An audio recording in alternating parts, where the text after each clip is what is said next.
भारत महापुरुषों का देश है। यहाँ एक से एक धुरंधर जन्मे, कई ने महलों से जन्म लिया तो कईयों के खाने के लाले पड़ गए थे। जिन्होंने महल से जन्म लिया उन्होंने भी इतिहास रचा, और जिनके पास खाने तक के नहीं थे उन्होंने भी इतिहास रचा और अपनी बातों से दुनिया को प्रभावित किया।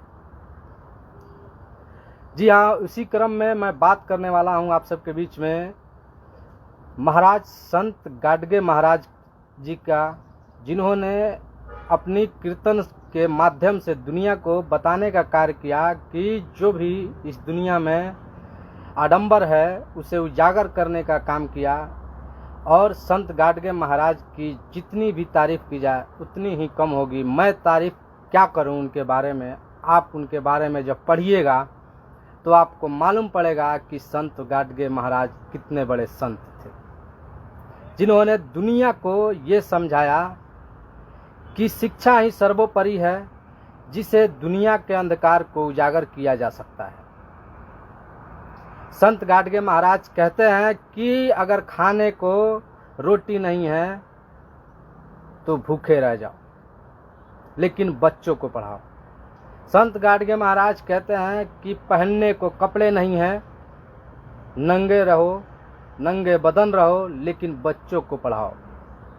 संत गाडगे महाराज कहते हैं कि अगर खाने को बर्तन नहीं है हथेली पर रख कर खाओ, घर में पैसे नहीं है मेहमान को मत बुलाओ, लेकिन बच्चों को पढ़ाओ। सोचिए, इस बात से आप अंदाजा लगाइए कि वो कितने बड़े विचारक रहे हैं, जिन्होंने इतनी बड़ी बात कही, शिक्षा को ही सर्वोपरि माना। हालांकि संत गाडगे महाराज जो थे वो काफ़ी ज़्यादा पढ़े लिखे नहीं थे, लेकिन बाबा साहब अम्बेडकर उनसे काफ़ी प्रभावित थे, जिन्होंने बाबा साहब अम्बेडकर ने उन्हें बुला करके सम्मानित करने का काम किया।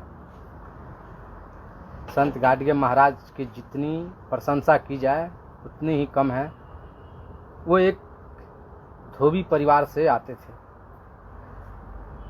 अपना जीवन बसर करने के लिए कीर्तन भजन किया करते थे। संत गाडगे महाराज की जितनी भी प्रशंसा की जाए, मैं बार बार यही बात कहता हूँ कि उनकी जितनी भी प्रशंसा की जाए उतनी ही कम है। भारत असल में जो महापुरुषों ने अपना महत्वपूर्ण योगदान दिया समाज के लिए, इतिहासकारों ने उनके बारे में रत्ती भर नहीं लिखा। बेईमानी की गई इतिहासकारों के द्वारा इस देश में।